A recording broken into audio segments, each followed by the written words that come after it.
লিয়াবুদুন। আল্লাহ রব্বুল আলামিন বলছেন, আল্লাহ পাক কি কথা বলেন? বলেন না?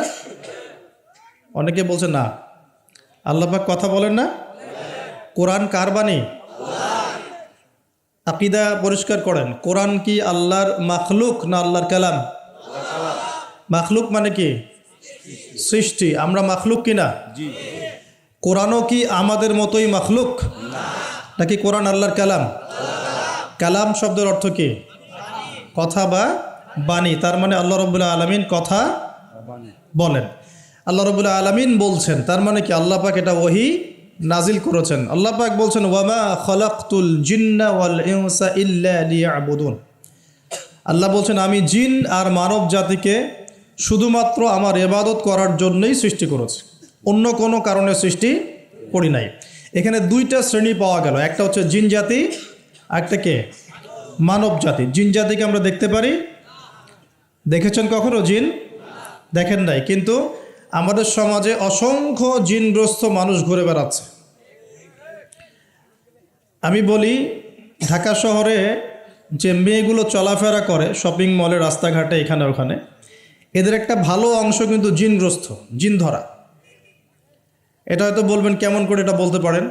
হ্যাঁ, আল্লাহর নূর যাদের মধ্যে আছে তারা বলতে পারে। বহু মেয়ে আছে রাস্তাঘাটে ঘোরাফেরা করে, এরা জিনগ্রস্ত, জিন ধরা।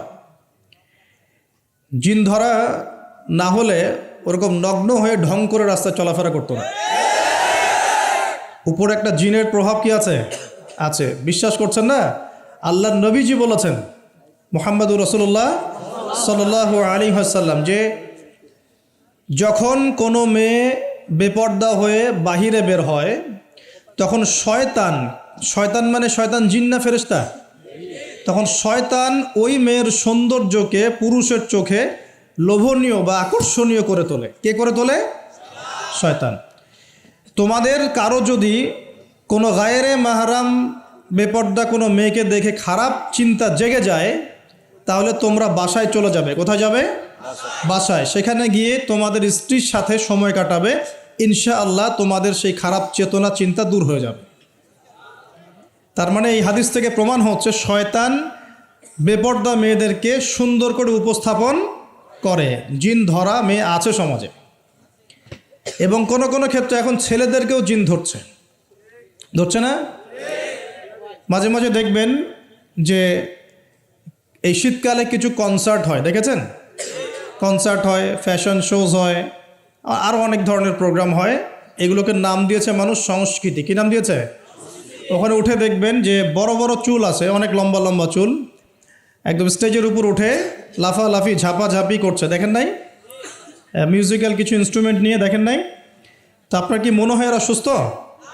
এটা সবার সাথেই জিন শয়তান আছে। কি আছে? আচ্ছা, একটা কথা বলি, কোনো কোনো ক্ষেত্রে ওয়াজ মাহফিলের প্যান্ডেলেও দেখা যায় কিছু কমেডিয়ান, কিছু বাউল, এরা মানুষকে ডিজে জিকির শেখায়। দেখেন নাই? ডিজে জিকির, একজন গান গায়, একজন কথা বলে, কেউ চা খাওয়ায়, কেউ কফি খাওয়ায়, কেউ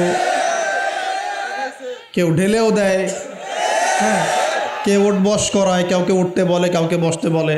দেখবেন অনেক সময় লোকজন লাফালাফি করছে, বক্তা জিকির করছে, তার উপর হামলে পড়তেছে একদম।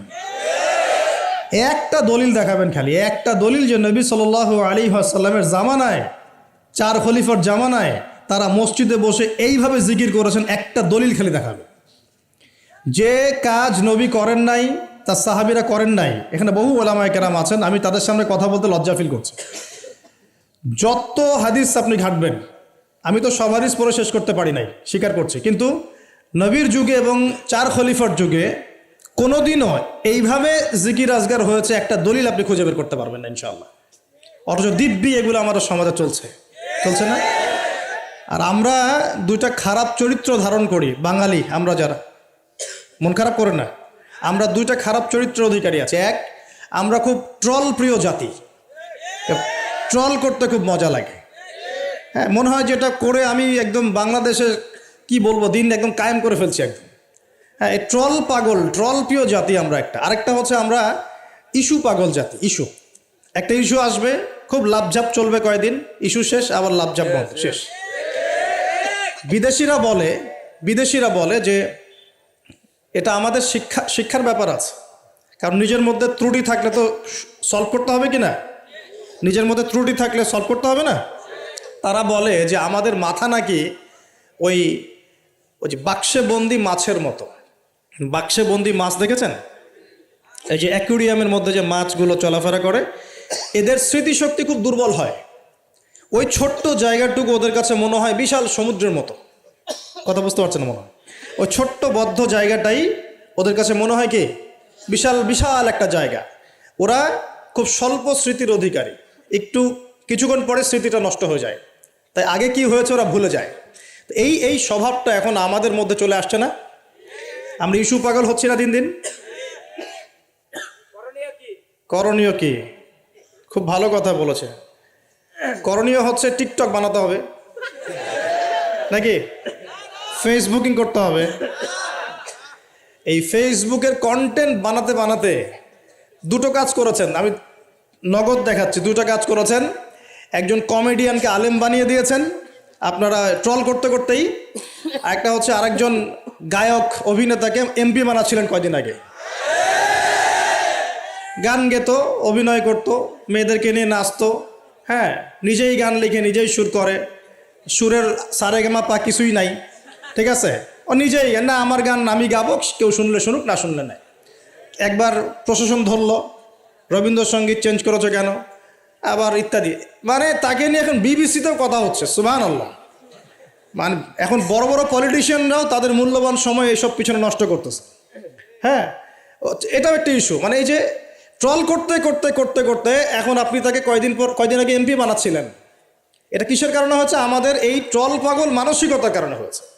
আরেকজনকে কমেডিয়ান, মানুষ ওকে দেখে মজা পেত, যে মন টন খারাপ, কেউ বলতো ভাই মন টন খারাপ, ও একটু ওর লেকচার শুনে মনটা ভালো হবে, এইভাবে আর কি দেখতো মানুষ, এভাবে ট্রিট করতো। আস্তে আস্তে আস্তে আস্তে এখন সে দেখা যায় বড় বড় আলেমদের বিরুদ্ধে কথা বলতেছে। খেয়াল করে দেখেন নাই? এটা আমরা করেছি। আমাদের এই দুইটা স্বভাবকে আগে বিসর্জন দিতে হবে। এক, আমরা ট্রল পাগল জাতি হব না, ওয়াদা করে ইনশাআল্লাহ। ট্রল করার মধ্যে কোনো রকম সার্থকতার কিছু নাই। যেটা খারাপ সেটাকে প্রতিহত করতে হবে, যেটা খারাপ সেটাকে প্রতিহত করতে হবে। আর দুই নাম্বার, যেটা ভালো তাকে উৎসাহ দিয়ে এগিয়ে নিতে হবে ইনশাআল্লাহ। আমরা সব সময় সত্যের পক্ষে থাকবো ইনশাআল্লাহ, আর সব সময় মিথ্যার বিপক্ষে থাকবো ইনশাআল্লাহ।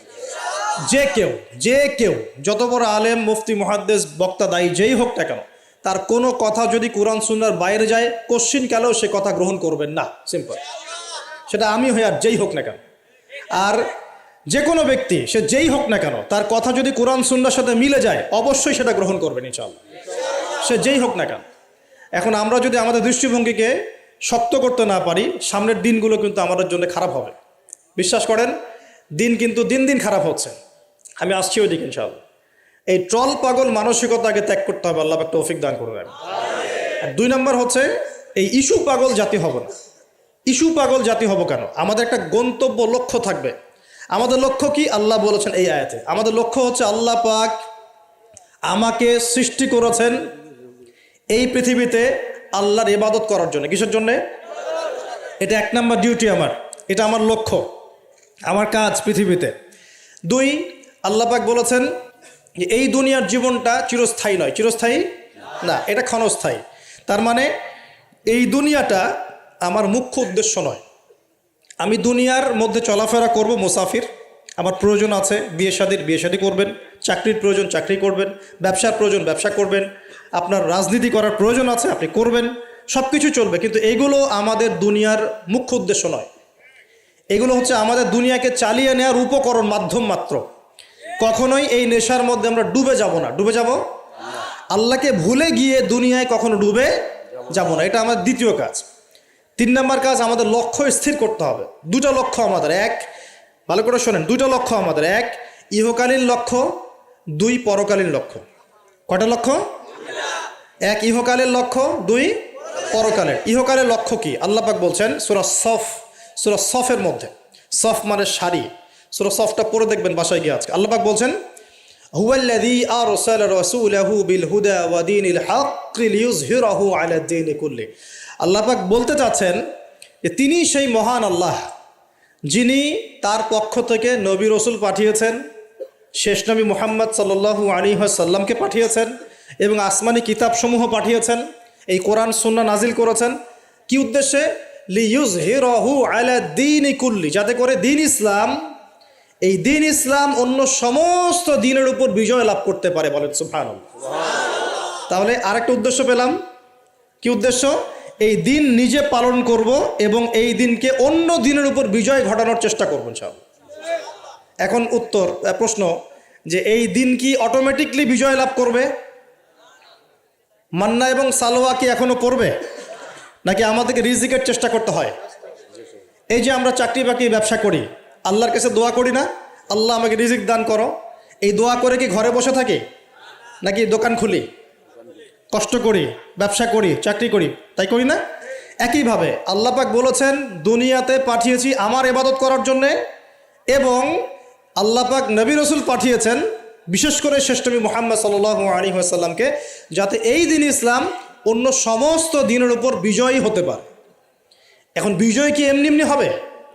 কিভাবে বিজয় লাভ করবে? আল্লাহ বলছেন সূরা মুহাম্মাদে। কোন সূরায় বলেন? সূরা মুহাম্মাদ। কখনো পড়েছিলেন? কেউ বলতে পারবেন আল কোরআনুল কারীমে আমাদের নবী মুহাম্মদ সাল্লাল্লাহু আলাইহি ওয়াসাল্লামের নাম কতবার আছে? কতবার? 4 বার। কয়বার? তাও কাছাকাছি গিয়েছে, আলহামদুলিল্লাহ, শুকরিয়া। তো প্রিয় ভাই, সূরা মুহাম্মাদের মধ্যে আল্লাহ পাক বলছেন কিভাবে বিজয় লাভ করবে, কিভাবে বিজয় লাভ করবে। আল্লাহ পাক বলছেন খুব ছোট্ট করে, ইন তানসুরুল্লাহ ইয়ানসুরকুম ওয়া ইউসাব্বিত আকদামাকুম। শেষ। আল্লাহ বলছেন তোমরা সবাই, মানে উম্মত মুহাম্মাদি, তোমরা যদি আল্লাহকে সাহায্য করো, আল্লাহ তোমাদেরকে সাহায্য করবে। শুধু তাই না, ওয়া ইউসাব্বিত আকদামাকুম, তোমাদের পা পদযুগলকে আল্লাহ পাক দৃঢ় করে রাখবেন, পিছলে যাবে না ইনশাআল্লাহ।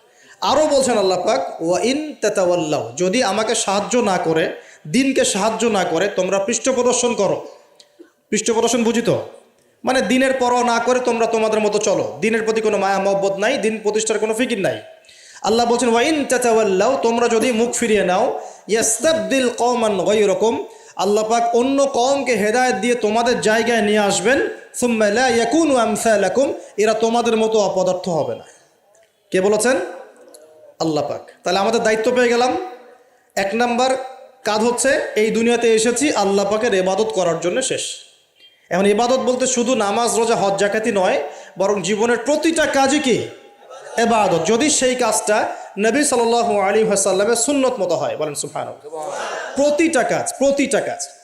এই যে এমনকি স্ত্রী সহবাস করাও, স্ত্রী সহবাস মানুষ কেন করে?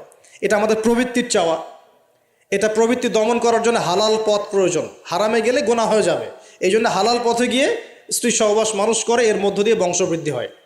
এই কাজটা তো আমরা আমাদের স্বার্থে করি। ইস্তেঞ্জা, পেশাব পায়খানা আমরা কার স্বার্থে করি? আমাদের স্বার্থে না অন্য কারো স্বার্থে? খাওয়া দাওয়া কার জন্য খাই? নিজের জন্য না অন্যের জন্যে? ঘুমাই কার স্বার্থে? আমার ভালোর জন্য না অন্যের ভালোর জন্য?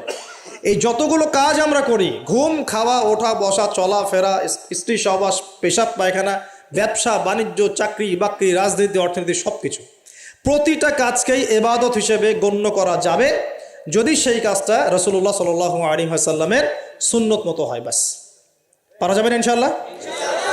একটু নিয়াতটা পরিবর্তন করে কাজের পদ্ধতি চেঞ্জ করলেই ইবাদত হয়ে যাবে। বাসায় গিয়ে যদি ঘুমান, একদম ঠাপাস করে লাইটটা অফ করলেন আর এই যে মোবাইল টিপতে টিপতে ঘুম দিলেন, এই ঘুমে কোনো নেকি নাই। কি আছে? কোনো নেকি নাই, কিন্তু খালি রেস্ট নেওয়া হবে আর কি। রেস্ট নেওয়া, ওই ঘুমের মধ্যেই শয়তান এসে চেপে ধরবে, ধরে না শয়তান? চেপে ধরবে। আর যদি বিছানটা সুন্দর করে ঝাড়েন, বিসমিল্লাহ বলে লাইটটা অফ করেন, দরজাটা বিসমিল্লাহ বলে বন্ধ করেন, এই যে আপনার খোলা যে পাত্রগুলো আছে, পানি খাওয়ার পাত্র, জগ, গ্লাস, এগুলোকে বিসমিল্লাহ বলে ঢেকে দেন। ঢাকার কিচ্ছু না পেলে একটা কাঠি অন্তত বিসমিল্লাহ বলে রেখে দিতে হয়, একটা কাঠি অন্তত বিসমিল্লাহ বলে রেখে দিতে হয়।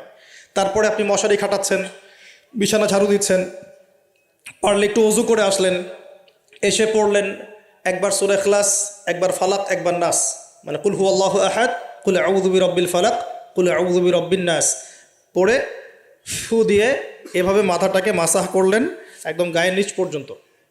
এই কাজটা আরও একবার করলেন, আরও একবার করলেন, মানে 3 বার করলেন। এরপর আয়াতুল কুরসি পড়লেন, সূরা বাকারার শেষের 2টা বা 3টা আয়াত পড়লেন, যদি সম্ভব হয় সূরা মুলকটা পড়লেন। ওটা পারছেন না, ঠিক আছে, 33 বার সুবহানাল্লাহ, 33 বার আলহামদুলিল্লাহ, 34 বার আল্লাহু আকবার পড়লেন। পরে ডান দিকে কাত হলেন, হাতটাকে গালের নিচে রাখলেন, রেখে বললেন আল্লাহুম্মা বিইসমিকা আমুতু ওয়া আহইয়া। কি বললেন? আল্লাহুম্মা বিইসমিকা আমুতু ওয়া আহইয়া। আচ্ছা, কিচ্ছু পারেন না, এত কিছুই পারলেন না, শুধু ডান দিকে কাত হয়ে এখানে গালের নিচে হাত রেখে বললেন আল্লাহুম্মা বিইসমিকা আমুতু ওয়া আহইয়া। এখন আপনি 4 ঘন্টা, 4.5 ঘন্টা, 5 ঘন্টা, 6 ঘন্টা ঘুমালেন। এই যে সময়টুকু ঘুমিয়ে আছেন আপনি, বিশ্বাস করেন এই ঘুমানোর কারণে আপনার আমল নামে নেকি লেখা হবে ইনশাআল্লাহ। ঠিক এভাবেই জীবনের প্রত্যেকটা কাজকে ইবাদতে পরিণত করা সম্ভব যদি আমরা একটা সূত্র মেনে চলি। সূত্র হচ্ছে 2টা। কয়টা? 2টা। এক, সেই কাজটা হবে আল্লাহর সন্তুষ্টির জন্যে। কার জন্যে? আল্লাহর সন্তুষ্টির জন্যে। আর 2, সেই কাজটা হতে হবে আমাদের প্রিয় নবী মুহাম্মদুর রাসূলুল্লাহ সাল্লাল্লাহু আলাইহি ওয়াসাল্লামের তরিকা বা সুন্নত মোতাবেক। ব্যাস, শেষ। এভাবে আপনি জীবনের যে কোনো কাজ ইবাদত বানাতে পারেন। ইবাদত। ঘুম থেকে উঠেছেন, ইস্তেঞ্জা করতে যাবেন, বাথরুমে ঢুকলেন, গান গাওয়া শুরু করলেন, সাদা সাদা কালা কালা, হ্যাঁ, গান গায় মানুষ এখন বাথরুমে। মাঝে মাঝে আমরা সফর করি, একটা বাথরুমে ঢুকে দেখি পাশের বাথরুম থেকে গান আসছে। এরকম হয়নি কখনো? ফেস করেন নাই? আচ্ছা, তো কোনো নেকি নাই? নেকি আছে? উল্টা শয়তান ধরবে ওখানে। কি ধরবে? জিন শয়তান ধরবে, কারণ জিন শয়তান ওখানে থাকে। কিন্তু দুষ্ট জিন কোথায় থাকে? বাথরুমে থাকে। এই যে আমরা বলি আল্লাহুম্মা ইন্নী আউযু বিকা মিনাল খুবসি ওয়াল খাবাইস, এটা কিন্তু দুষ্ট জিন এবং মহিলা জিন বোঝায় আর কি, ঠিক আছে? এক পুরুষবাচক, একটা স্ত্রীবাচক। তো তার মানে জিনদের মধ্যেও পুরুষ মহিলা আছে, জিনদের মধ্যে বংশবৃদ্ধি হয়, ঠিক আছে? ইবলিস সম্পর্কে সূরা কাহাফে আল্লাহ পাক বলেছেন কানা মিনাল জিন, সে ছিল জিনদের একজন। ফাসাকা আন আমরি রব্বি, সে তার রবের আদেশ লঙ্ঘন করে ফাসাকি করেছিল, ঠিক আছে? তো ওদের মধ্যেও বংশবৃদ্ধি হয়। এখন বাথরুমে গিয়ে যদি এগুলো না করে বাম পা দিয়ে ঢোকেন, ঢোকার সময় বলেন বিসমিল্লাহ আল্লাহুম্মা ইন্নী আউযু বিকা মিনাল খুবসি ওয়াল খাবাইস, বসলেন, এবং বাম পায়ে, এই যে পায়ে আমি ব্যথা বলছি, যে বাম পায়ে ভর দিয়ে বসতে হয়। কোন পায়ে? আচ্ছা, এখন ইংলিশ টয়লেটের মধ্যে এখন বসেন বাম পায়ে ভর দিয়ে, কেমন করে বসবেন বলেন? আমি বলি, কিছু মনে করেন না, আমি বলি কি, আমরা প্রত্যেক দিন নামাজে বলি, সবাই বলি, ইমাম মুক্তাদি সবাই বলি গায়রিল মাগদুবি আলাইহিম ওয়ালাদ-দাল্লিন। মনে আছে? এখানে নবীজিকে প্রশ্ন করা হচ্ছে, ইয়া রাসূলুল্লাহ, মাগদুব কারা, দল্লিন কারা? আমরা যে বলি নামাজে আল্লাহ আমাকে মাগদুবের পথ থেকে বাঁচাও, দল্লিনের পথ থেকে বাঁচাও, ইহদিনাস সিরাতাল মুস্তাকিম, সরল পথ দেখাও। তো ইয়া রাসূলুল্লাহ সাল্লাল্লাহু আলাইহি ওয়াসাল্লাম, এই মাগদুব কারা আর দল্লিন কারা? আর নবীজি বলছেন, এক বাক্যে বলছেন, শোনো, আল মাগদুব হচ্ছে হুমুল ইহুদি, তারা হচ্ছে ইহুদি জাতি। কারা? ইহুদিরা কোথায় আছে এখন? হ্যাঁ, নামটা মনে থাকবে তো? আচ্ছা, ও কিন্তু এখন শক্তিশালী, আর ওরাই কিন্তু দাজ্জালকে অনুসরণ করবে, এটা মাথায় রাখেন। আচ্ছা, আর অনেকদিন বলছি দাজ্জাল বিশ্ব শাসন করবে, মানে কি? বিশ্বের প্রত্যেকটা ডিপার্টমেন্ট শাসন করবে। বিশ্বের প্রত্যেকটা department, politics, economics, finance, world affairs, আপনার মিডিয়া, প্রযুক্তি এবং অস্ত্রশস্ত্র, সব কিছু ওর নখদর্পণে থাকবে, সব কিছু। না হলে সে বিশ্ব শাসন করতে পারবে না, সম্ভব না। কেউ যদি বিশ্বের অর্থনীতি নিয়ন্ত্রণ করতে না পারে, সে কি বিশ্ব শাসন করতে পারবে? এই যে শ্রীলঙ্কা কি বিশ্ব শাসন করতে পারবে? পাকিস্তান পারবে? পাকিস্তান কয়দিন পর দেউলিয়া হয়ে যাবে। পাকিস্তান কয়দিন পর কি হবে? দেউলিয়া হয়ে যাবে। হ্যাঁ, আর ওদেরকে দেখে যদি আমরা শিক্ষা না নেই, তাহলে আমাদের কপালও খারাপই আছে। ওইটা বললাম, ওদেরকে দেখে যদি আমরা শিক্ষা না নেই, তাহলে আমাদের খরিয়তও খারাপ আছে। আল্লাহ হেফাজত করুন, বলি আমিন। তো যেটা বলছিলাম, বিশ্ব শাসন করতে হলে বিশ্বের সব ডিপার্টমেন্ট শাসন করতে হবে, কি হবে না? হবে। এখন আমরা সূরা ফাতিহায় পড়ি গায়রিল মাগদুবি আলাইহিম, আল্লাহ তুমি আমাদেরকে ইহুদিদের পথ থেকে বাঁচাও। ওয়ালাদ-দাল্লিন, দল্লিন মানে নবীজি বলছেন হুমুন নাসারা, তারা হলো ওই নাসারা বা খ্রিস্টান জাতি যারা বলে যে আল্লাহর সন্তান আছে। বলেন আউযুবিল্লাহ। আল্লাহ পাকের সন্তান আছে? আমরা কি বলি? লাম ইয়ালিদ, তিনি কাউকে জন্ম দেননি, কারো কাছ থেকে জন্ম। কিন্তু এই যে 200-300 কোটি খ্রিস্টান বলছে যে আল্লাহর সন্তান আছে, নাউযুবিল্লাহ। এই জন্য ওরা দল্লিন, পথভ্রষ্ট। দল্লিন মানে কি? পথভ্রষ্ট। তো নবীজি স্পষ্ট বলছেন যে গায়রুল মাগদুবি আলাইহিম ওয়ালাদ-দাল্লিন, এখানে মাগদুব আর দল্লিন মানে হচ্ছে, মাগদুব হলো ইহুদিরা গজবপ্রাপ্ত, আর দল্লিন হচ্ছে নাসারা আবার খ্রিস্টান জাতি। এখন আপনার সাথে আমার কথা, আপনাদের সাথে আমার কথা, আমাদের পলিটিক্স থেকে শুরু করে বাথরুমের কমোড পর্যন্ত, ঠিক আছে, আইন কানুন থেকে শুরু করে আমাদের চেহারা সুরত পর্যন্ত, আমাদের পোশাক পরিচ্ছদ থেকে শুরু করে অর্থনীতি, পরিবার, সব কিছু, এই সব কিছু ওই দুই জাতির অনুসরণে গড়ে উঠেছে। এটাই সবচেয়ে বড় আফসোসের কথা আমাদের জন্য, সবচেয়ে বড় আফসোস। বাথরুমটাও নিজের মতো করতে পারলাম না, ঠিক আছে। এই যে দেখবেন কমোডে কি বাম পায়ে ভর দিয়ে বসা যাবে? আচ্ছা, ওইখানে কাপড় কি পবিত্র রাখা যাবে? কিভাবে ইউজ করে আমি এখনো বুঝি না, কেমন করে ইউজ করে, ঠিক আছে। আরো নতুন পদ্ধতি আসছে, এটা শুনলে আরো হাসবেন। বিভিন্ন জায়গায় যাওয়া হয়, আলহামদুলিল্লাহ, আল্লাহ বলেছেন সিরু ফিল আরদ, জমিনে বিচরণ করো, আল্লাহ বলেছেন কোরআনে সিরু ফিল আরদ, তোমরা জমিনে ঘুরে দেখো, ফানজুর কাইফা কানা আকিবাতুল মুকাজ্জিবিন, দেখো যে আল্লাহকে যারা মিথ্যা প্রতিপন্ন করেছে, আল্লাহর সাথে সীমা লঙ্ঘন করছে, ওদের কি পরিণত হয়েছে। দেখলাম যে এখন ইংলিশ টয়লেটও গায়েব, এখন দিয়ে রাখছে কিছু কিছু বাটি, কি দিয়ে রাখছে, ছোট ছোট টুকরা দিয়ে আছে প্লাস্টিকের এবং হ্যাঁ সিরামিক্সের মনে হয়। তো ওইখানে দাঁড়ায় দাঁড়াই করতে হবে, 1 নাম্বার করলে দাঁড়ায় দাঁড়াই করতে হবে, এবং সবগুলো একই মাপের দেয়া আছে। এখন যদি ব্যক্তির কারো হাইট হয় 6 ফিট, কারো 5 ফিট, কারো 4 ফিট, কারো 2 ফিট, 3 ফিট, এই পার্থক্যে কিভাবে সে মেকআপ করবে আল্লাহ ভালো জানে, এটা কেমন করে ম্যাচ করবে আল্লাহ ভালো জানে। কাউকে টুলের উপর দাঁড়াই করতে হবে, কাউকে একটু নিচু হয়ে করতে হবে, মানে মাপ তো একই। আরও যে কি কি দেখতে হবে আল্লাহ ভালো জানেন। তো প্রিয় ভাইরা, বাথরুম করতে গিয়ে যদি নবীর সুন্নাহ মতো করেন, এখান থেকে কথাগুলো আসছে, যদি বাম পা দিয়ে ঢোকেন, বা পায়ে ভর দিয়ে বসেন, দেখবেন ইস্তেঞ্জা করেও শান্তি পাচ্ছেন। নবীর প্রতিটা সুন্নত বৈজ্ঞানিক, যে সুন্নত আপনি পালন করবেন আপনি বৈজ্ঞানিক উপকারিতাও পাবেন ইনশাআল্লাহ। এই যে একটু আগে এক ভাই বলছিল আপনি তো খানি না হুজুর, 1 চামচ কি 1.5 চামচ ভাত খাচ্ছেন, খানি না। তাই আমি বললাম যে আমি কম খাওয়া হুজুর, কারণ নবী সাল্লাল্লাহু আলাইহি ওয়াসাল্লাম কি শিখিয়েছেন? তিনি বলেছেন আমরা যা খাই না, তিনি নবী হওয়ার পরে মনে হয় সেটাও খেতে পারেন নাই, বিশ্বাস করছেন না? এরকম 3-3টা মাসের চাঁদ চলে যেত যে নবী সাল্লাল্লাহু আলাইহি ওয়াসাল্লামের বাসায় চুলাও জ্বলে নাই। আর আমাদের তো একবেলা যদি না খাই তাহলে আল্লাহর উপর কত শেকায়াত, কত অভিযোগ, তাই না ভাই? আচ্ছা, তারপরে তিনি বলছেন একজন ব্যক্তির এতটুকু খাওয়াই যথেষ্ট যে কোমর মেরুদণ্ড সোজা করতে পারে, আল্লাহর ইবাদত করতে পারে। আর যদি তোমাদের খেতেই হয় তাহলে পেটটাকে 3 ভাগ করে খাবে। কয় ভাগ? 1 ভাগ খাবার রাখবে, 1 ভাগ পানি খাবে, আর 1 ভাগ এই শ্বাস প্রশ্বাস চলাচলের জন্য ফাঁকা রাখবে। কয়জন এর উপর আমল করে দেখাতে পারে? কতজন মানুষ আছে? আর যারা একদম গোগ্রাসে খায়, এদের ব্যাপারে কোরআনে এবং হাদিসে কিন্তু মারাত্মক কথা আছে। আল্লাহর নবী সাল্লাল্লাহু আলাইহি ওয়াসাল্লাম বলেছেন যে তোমরা খুব বেশি ঢেকুর তুলো না। কি করো না? একজন সাহাবী খুব ঢেকুর উঠাচ্ছে, সাহাবী না আসলে, উনি পাশ দিয়ে যাচ্ছিলেন, খাবার দাবার খেয়ে পাশ দিয়ে যাচ্ছিলেন। তো নবীজি তার ঢেকুর তোলা দেখে বলছেন যে তোমরা বেশি ঢেকুর তুলবে না, কারণ দুনিয়াতে যে ব্যক্তি বেশি পেট পুড়ে খাবে, কাল কিয়ামতের মাঠে সে সবচেয়ে বেশি ক্ষুধার্ত থাকবে। বলেন নাউযুবিল্লাহ। খাবেন আপনি, নিজের পেটটাকে 3 ভাগ করবেন, 1 ভাগ খাবার, 1 ভাগ কি পানি, আর 1 ভাগ শ্বাস প্রশ্বাসের জন্য ফাঁকা। আর এই ব্যাপারে একটা কথা বলে দেই, শেষ জামানায় কিন্তু খাবারগুলো সব করাপ্টেড হয়ে যাবে। কি হবে? খাবার ভেজাল হবে, ভেজাল। এটার দলিল সূরা কাহাফে আছে, আমি এটা ব্যাখ্যা করব না আজকে। সূরা কাহাফে আছে, আমি ব্যাখ্যা করব না, শুধু ইন্ডিকেশন দিচ্ছি। 309 বছর ঘুমিয়েছিলেন আসহাবুল কাহফ। কত বছর? 309 বছর ঘুম থেকে উঠেই তারা প্রথম যে অনুভবটা করেছেন সেটা হলো তারা ক্ষুধার্ত। তারা কি ক্ষুধার্ত? দেখেন, 309 বছর পর যদি আপনি ঘুম থেকে ওঠেন, আপনার কাছে এই দুনিয়াটা আজীব মনে হবে, হবে না? কিন্তু ওনারা ক্ষুধার্ত, পকেটে কিছু মুদ্রা ছিল, যেই মুদ্রাগুলোর মান 309 বছরও কমে যায় নাই। কমে গিয়েছে না। এখন আপনি আপনার মুদ্রা নিয়ে ঘুমান 300 বছর, দেখেন তারপর কি হয়।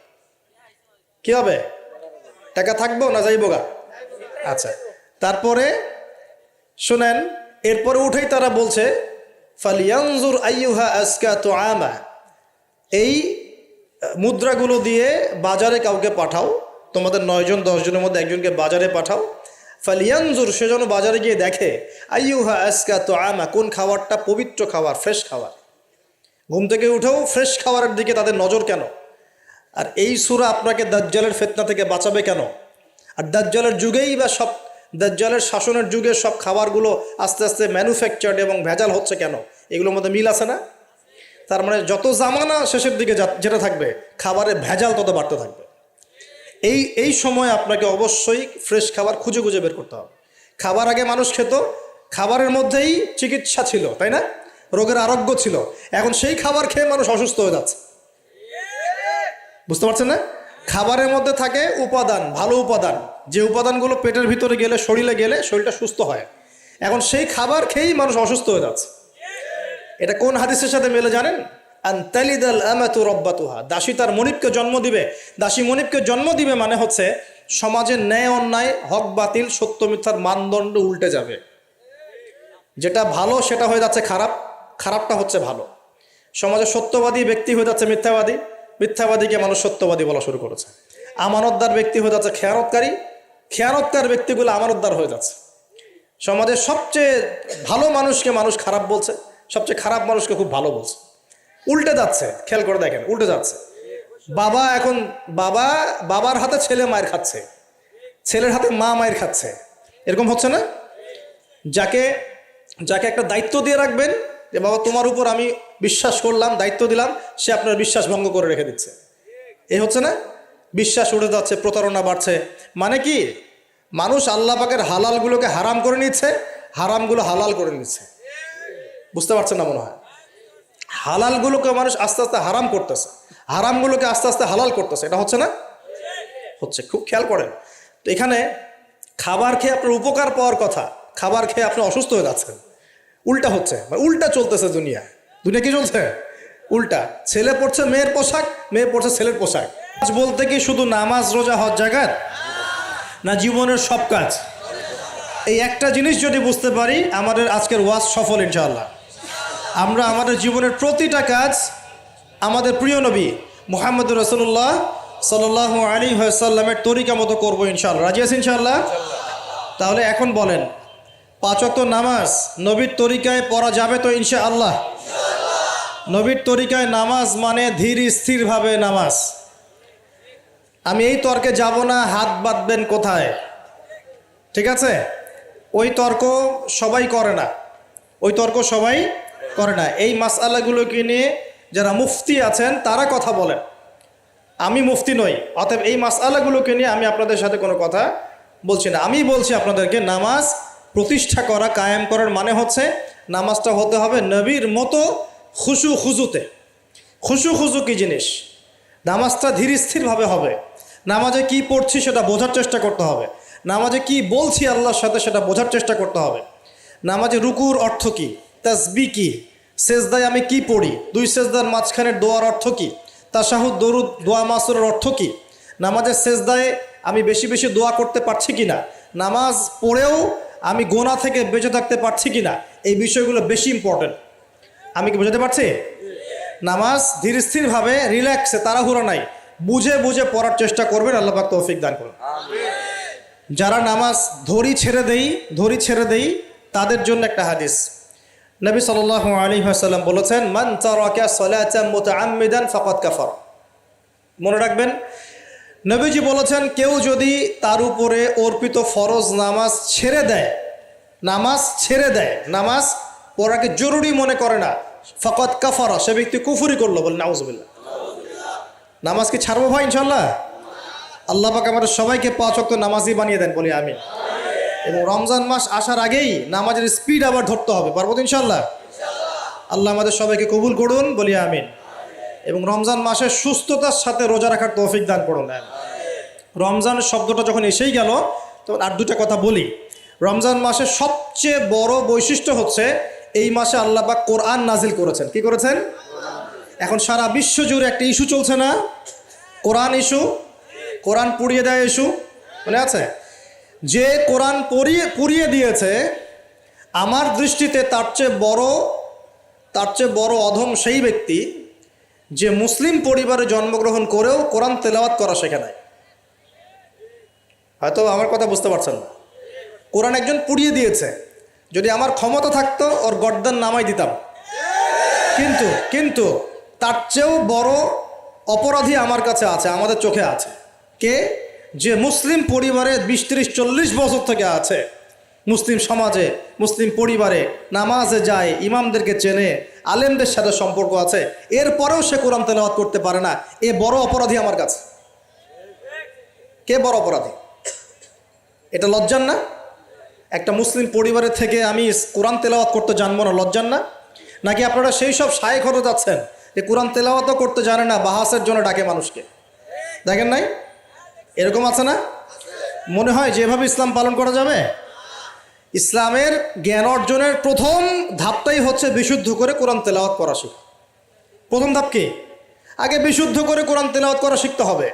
এরপরে আসবে কোরআন হিফসের ব্যাপার, আরবি ব্যাকরণ শেখার ব্যাপার, কোরআনের তাফসির করার ব্যাপার, হাদিসের ইবারত পড়ার যোগ্যতা অর্জন করা। আস্তে আস্তে আকিদা পড়বে, উসুলের বই পড়বে, ফিকহের বই পড়বে, তারপর এই যে আপনার কুতুবে সিত্তা পড়ে শেষ করবে। তারপরে গিয়ে সে মাশাআল্লাহ একজন দাঈ, আলেম, মুফতি এগুলো হচ্ছে, আলহামদুলিল্লাহ। তো শুরুটা কোত্থেকে হচ্ছে? শুরুটা কোত্থেকে? কোরআন বিশুদ্ধ করে তেলাওয়াত করা।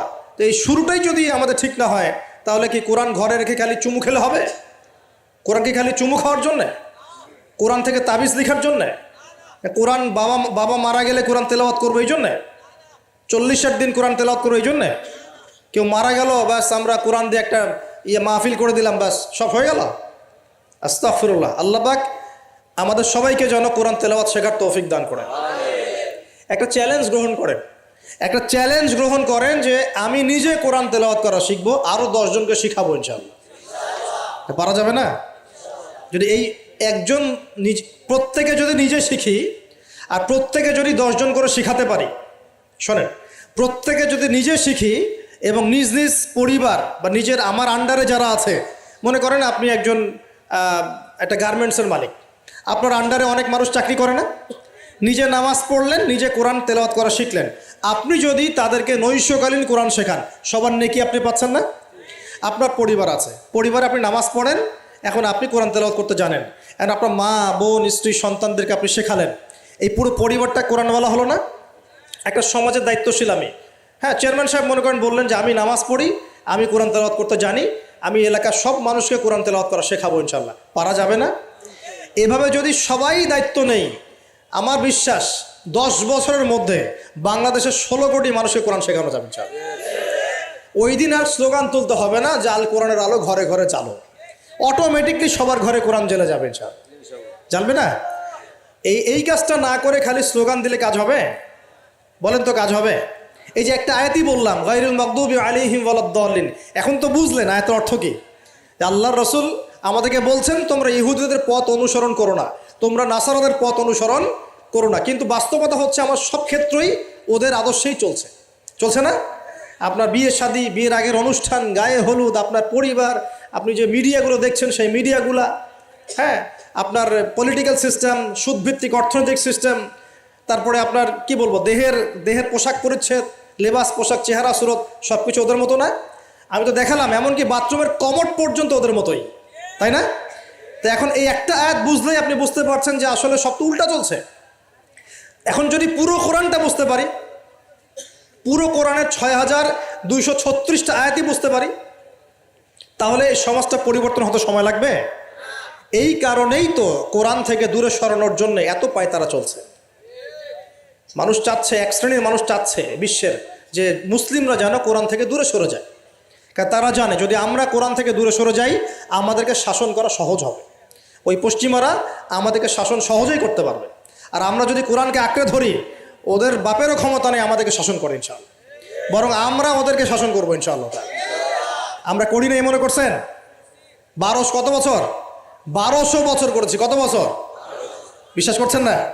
ইতিহাস পড়েন, নবী সাল্লাল্লাহু আলাইহি ওয়াসাল্লামের যুগ থেকে শুরু করে এই তো 1914 সাল পর্যন্ত আমরা সারা বিশ্ব শাসন করেছিলাম। মনে হচ্ছে গাল গল্প? এখন বিগত 70, 80, 100 বছরে আপনার কাছে মনে হচ্ছে যে শক্তি তো সব ওদের হাতে চলে গেছে, আমাদের হাতে নাই। ইনশাআল্লাহ তাআলা আবার ফিরে আসবে ইনশাআল্লাহ। তবে ওই যে বললাম এমনি এমনি আসবে মান্না সালোয়ার মতো, নাকি আমাদের কিছু দায়িত্ব আছে ভাই? এই যে প্রথম এক ভাই বলেছিল না কি করতে হবে, এখন শোনেন কি করতে হবে। 1 নাম্বার, আমাদের সবাইকে তওবা করে ফিরে আসতে হবে। কি করতে হবে? সূরা নূর পড়ছিলাম আসার সময়, আল্লাহ পাক বলেছেন তুবু ইলাল্লাহি জামিআন আইয়ুহাল মুমিনুন লাআল্লাকুম তুফলিহুন। তোমরা সবাই একসাথে, হে মুমিনগণ তোমরা সবাই একসাথে আল্লাহর কাছে তওবা করো যাতে তোমরা সফল হতে পারো। আগে কি করতে হবে? আল্লাহকে বলতে হবে, আল্লাহ আমরা ব্যক্তিগতভাবে, পারিবারিকভাবে, সামাজিকভাবে, রাষ্ট্রীয়ভাবে যত পাপ করেছি আল্লাহ সব মাফ করে দাও।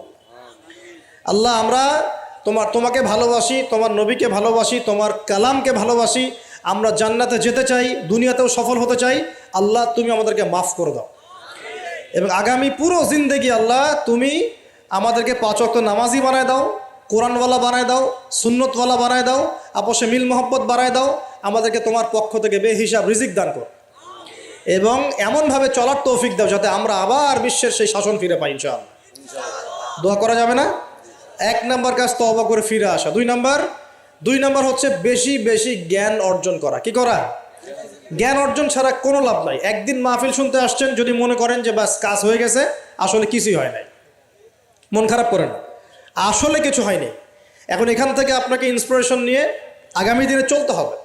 জ্ঞান অর্জন করতে হলে কি করবেন? খালি একটা ভিডিও দেখবেন, একটা খালি বিচ্ছিন্ন বই পড়বেন। এখনকার যুব সমাজের অন্যতম প্রবলেম হচ্ছে, যারা প্র্যাকটিসিং মুসলিম তাদের কথা বলছি, যে এদের পড়াশোনার কোনো কনস্ট্রাকটিভ সিলেবাস নাই, এরা বিক্ষিপ্তভাবে জ্ঞান অর্জন করে।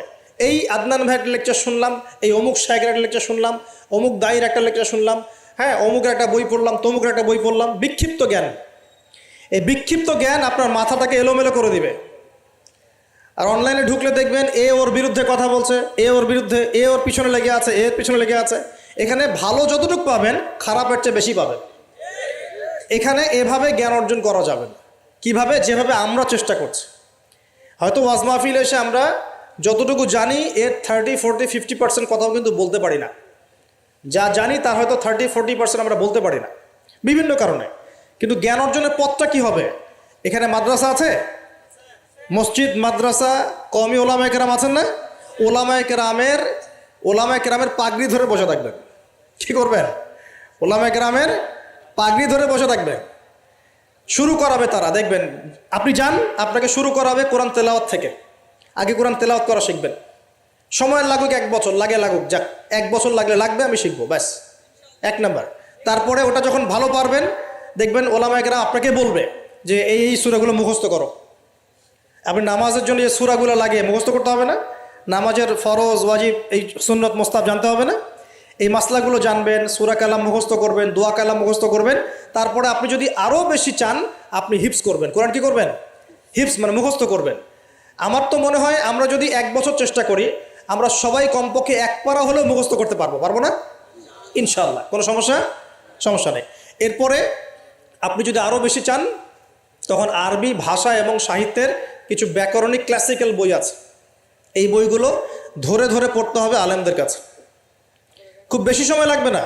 আপনি মনে করছেন যে অনেক সময় লাগবে, এত সময় লাগবে না। আপনার মেধা যদি শার্প হয়, এটা ডিফার করে। কারো মেধা খুব শার্প, কারো মেধা অল্প নিতে পারে। ইনশাআল্লাহ 2-3 বছর সময় দেন, ইনশাআল্লাহ দেখবেন আপনি অ্যারাবিক ক্লাসিক্যাল বইগুলো পড়ার যোগ্যতা অর্জন করেছেন সব। এরপর কি লাগবে? এরপর আসবেন আপনি হাদিসের বইগুলো পড়বেন, আস্তে আস্তে আপনি তাফসির অনুবাদগুলো কিনবেন। এখন তো হাদিসের বইগুলো বাংলায় অনুবাদ হয়ে গেছে, অনেক তাফসির বাজারে চলে আসছে।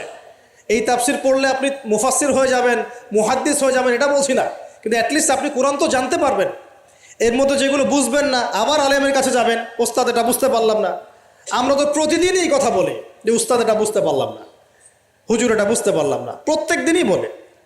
কারণ বুঝবো কতটুকু? এই জ্ঞান কত গভীর, এই গভীর সমুদ্রের সব জ্ঞানকে অর্জন করা আমার পক্ষে সম্ভব? আমরা তো মনে করি 10%, 5%ও জ্ঞান আমরা অর্জন করতে পারি না এখনো। কিন্তু কন্টিনিউয়াসলি চেষ্টা থাকলে আল্লাহর পক্ষ থেকে জ্ঞান আসবে ইনশাআল্লাহ। জ্ঞান কার পক্ষ থেকে আসে? এই ডিগ্রির সার্টিফিকেট মানেই জ্ঞান নয়। ডিগ্রি সার্টিফিকেট অর্জন করেছি মানেই যে বড় একজন মানে ইসলাম বেত্তা হয়ে গেছি, এমন নয় বিষয়টা। জ্ঞান কার পক্ষ থেকে আসে? আর অনেক বড় বড় ডিগ্রি অর্জন করেও যদি মনের মধ্যে রিয়া, অহংকার এগুলো থাকে, তাহলে ওই জ্ঞানেও কোনো লাভ নাই। লাভ আছে? ইবলিসের কি জ্ঞানের কোনো লাভ আছে? ও কিন্তু বড় আবেদ ছিল, অহংকারের কারণে পথভ্রষ্ট হয়ে গেছে। আল্লাহ মাফ করুক। তো এভাবে প্রচেষ্টা চালান, আল্লাহর কাছে বেশি বেশি দোয়া করেন, প্রত্যেক দিন বলবেন রব্বি জিদনি ইলমা। কি বলবেন? রব্বি জিদনি ইলমা। বলবেন রব্বি ইশরাহ লি সাদরি ওয়া ইয়াসসির লি আমরি ওয়াহলুল উকদাতাম মিন লিসানি ইয়াফকাহু কওলি আল্লাহুম্মা ফাক্কিহনি ফিদ-দীন ওয়া আল্লিমনি আত-তা'ওয়িল। এগুলো দোয়া করবেন। এই দোয়াগুলো করতে থাকলে দেখবেন ইনশাআল্লাহ আপনি জ্ঞান পাবেন, আল্লাহর পক্ষ থেকে জ্ঞান পাবেন। তো তওবা করার পর প্রথম কাজ কি ভাই বলেন? জ্ঞান অর্জন করা। ইকরা বিসমি রাব্বিকাল্লাযী খালাক। আর এই জ্ঞান নিয়ে তো অনেক কথা হচ্ছে না? এখন এই জ্ঞান অর্জন করবেন কোন জ্ঞান? যে জ্ঞান আপনাকে আল্লাহ এবং তার রাসূলের দিকে নিয়ে যাবে সেই জ্ঞান অর্জন করবেন। যে জ্ঞান আপনাকে আল্লাহ এবং তার রাসূল থেকে দূরে সরাই দিবে সেই জ্ঞান অর্জন করতে যাবেন না। ব্যাস, কথা শেষ। এখন আপনি নিজেই বুঝতে পারবেন কোন জ্ঞান আপনাকে আল্লাহর দিকে নিচ্ছে আর কোন জ্ঞান আপনাকে আল্লাহ থেকে দূরে সরাচ্ছে। শুধুমাত্র ইসলামিক জ্ঞানই কি অর্জন করব না বৈষয়িক জ্ঞানও দরকার আছে? উত্তর অবশ্যই বৈষয়িক জ্ঞানও দরকার আছে। এটাই উত্তর। এই বৈষয়িক জেনারেল জ্ঞানগুলো অর্জন না করলে কোরআন সুন্নাহকে হাতে নিয়ে বিশ্বকে চ্যালেঞ্জ করা যাবে না। বুঝতে পারছেন না কথা? কোরআন সুন্নাহর জ্ঞান থাকবে ভিতরে, আবার আপনার মধ্যে সমকালীন জ্ঞানগুলো থাকতে হবে। এরপরে দেখবেন ইনশাআল্লাহ আপনি ডিনামাইট। ইনশাআল্লাহ আপনি পলিটিক্স বুঝবেন, আপনি সোশ্যাল অ্যাফেয়ার্স বুঝবেন, আপনি পলিটিক্যাল অ্যাফেয়ার্স বুঝবেন, ওয়ার্ল্ড অ্যাফেয়ার্স বুঝবেন, ইকোনমিক সেকশন বুঝবেন, সবই বুঝবেন ইনশাআল্লাহ। ইনশাআল্লাহ তাহলে আপনি তখন জনশক্তি হবেন। কি হবেন? জনশক্তি। এর সাথে দরকার কারিগরি শিক্ষা। কি শিক্ষা? এই শিক্ষাটাও খুব দরকার। কারণ চাইনিজরা দেখেন না, কারিগরি শিক্ষার এবং কৃষি শিক্ষায় মানে দক্ষ হওয়ার ফলে তারা কৃষি জমি বাড়াতে পেরেছে, প্রবৃদ্ধির হার বাড়াতে পেরেছে, এবং কারিগরি শিক্ষা প্র্যাকটিক্যাল শিক্ষিত হয়ে ওরা সারা বিশ্বের ডিভাইস যন্ত্রগুলো তৈরি করছে এবং সারা বিশ্বের মার্কেট দখল করে বসে আছে। আপনার হাতে যে ফোনটা ওটাও দেখবেন তারই তৈরি করা। তাহলে এই শিক্ষাটা বেশি ইম্পর্টেন্ট, প্র্যাকটিক্যাল শিক্ষা। তো প্রথম কথা ভাই তওবা করে ফিরে আসতে হবে। দ্বিতীয় কথা হচ্ছে অবশ্যই সবাইকে কী করতে হবে ভাই? জ্ঞান অর্জন করতে হবে। জ্ঞান অর্জনের একটা সিলেবাস আছে, এটা বললাম। কোরআন শেখেন, আরবি শেখেন, হাদিস পড়া শেখেন, ওলামায়ে কেরামের সোহবতে থাকেন, ইনশাআল্লাহ তাআলা আল্লাহ আপনাকে জ্ঞান দিবেন ইনশাআল্লাহ। আর জ্ঞান আসা মাত্রই যে আমি সব কিছু বুঝে ফেলবো তা নয়। জ্ঞান অর্জন একটা ক্রমবর্ধমান সিলসিলা। দোলনা থেকে কবর পর্যন্ত শেখার কোনো শেষ আছে? আল্লাহ পাক আমাদের সবাইকে জ্ঞান অর্জন করার তৌফিক দান করুন। এরপর কি? ওই যে আল্লাহ পাক ইবাদত করতে পাঠিয়েছেন দুনিয়ায়, তাই যতটুকু জানবো ততটুকু আমল করবো ইনশাআল্লাহ। পারা যাবে তো ইনশাআল্লাহ? যা জানি আমল করবো ইনশাআল্লাহ। জেনেছি আজকে আমি যে সুবহানাল্লাহ পড়লে 100 বার সুবহানাল্লাহ পড়লে 1000 নেকি হয়, বাস আমল করা শুরু করবো ইনশাআল্লাহ। জেনেছি আজকে কোরআনের একটা হরফ পড়লে 10 নেকি হয়, কোরআন তেলাওয়াত করবো ইনশাআল্লাহ। এখনই জেনেছি সূরা কাহাফের প্রথম 10 আয়াত মুখস্থ করলে আল্লাহ দাজ্জাল থেকেও বাঁচাবেন, মুখস্থ করে ফেলুন ইনশাআল্লাহ। একটু আগে জানলাম ঘুমানোর আদব কি, আজকে আমল করবো ইনশাআল্লাহ। একটু আগে জানলাম ইস্তেঞ্জা করার আদব কি, আজকে আমল করবো ইনশাআল্লাহ। যা জানবো আমল করবো ইনশাআল্লাহ। পারা যাবে ইনশাআল্লাহ। এবং নিজে আমল করব, সবার আগে নিজের পরিবারে প্রতিষ্ঠা করব। আগে সমাজে দৌড় দিব না, আগে কোথায় দৌড় দিব? আগে পরিবারে।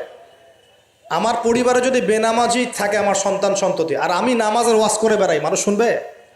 আমার পরিবারে আল্লাহ না করুক যদি নিজের বউ বেপর্দায় চলে, হ্যাঁ, আর আমি যদি আসে আপনাকে পর্দার ওয়াজ করে, আপনি শুনবেন? কোনোদিনও শুনবেন না।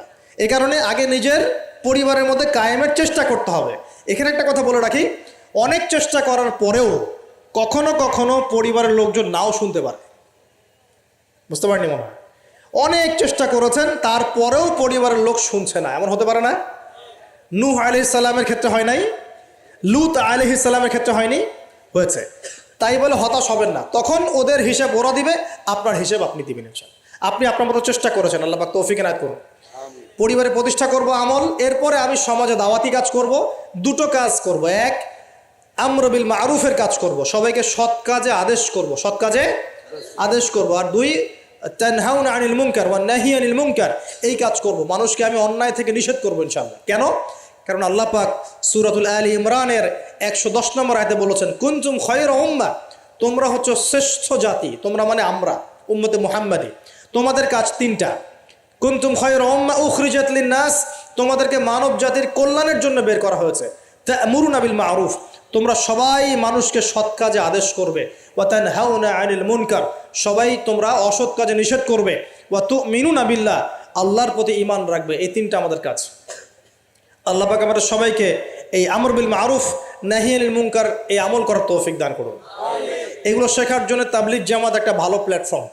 ওখানে যাবেন, সময় লাগাবেন, আপনাকে সুন্নত শেখাবে, নামাজের ট্রেনিং দেওয়া হবে, নামাজ পড়া শেখাবে, আপনাকে দাওয়াত দেওয়া শেখাবে। সীমাবদ্ধতা সবার মধ্যেই আছে, তারপরেও আমাদেরকে এই ধাপগুলো অতিক্রম করেই সামনের দিকে যেতে হবে। আল্লাহ পাক তৌফিক দান করুন। আর এটা খুবই দুঃখজনক যে এখন আমাদের এই ভাইদের মধ্যেও অনেক সময় কিছু ফিকশন দেখা যাচ্ছে না? আমরা দোয়া করে আল্লাহ পাক তাদের মধ্যে এই যে বিভক্তি, আল্লাহ পাক এই বিভক্তিটাকে দূর করে দিন, আমিন। ঐক্যবদ্ধ আর তৌফিক দান করুন বলি আমিন। খুবই আফসোসের বিষয় এগুলো। আল্লাহ পাক আমাদেরকে হেফাজত করুন, বোঝার তৌফিক দান করুন। ওয়া'তাসিমু বিহাবলিল্লাহি জামিআন ওয়া লা তাফাররাকু, আল্লাহ বলছেন তোমরা সবাই আল্লাহর রজ্জু একসাথে ধরো, ঐক্যবদ্ধভাবে, দলে দলে বিভক্ত হয়েও না।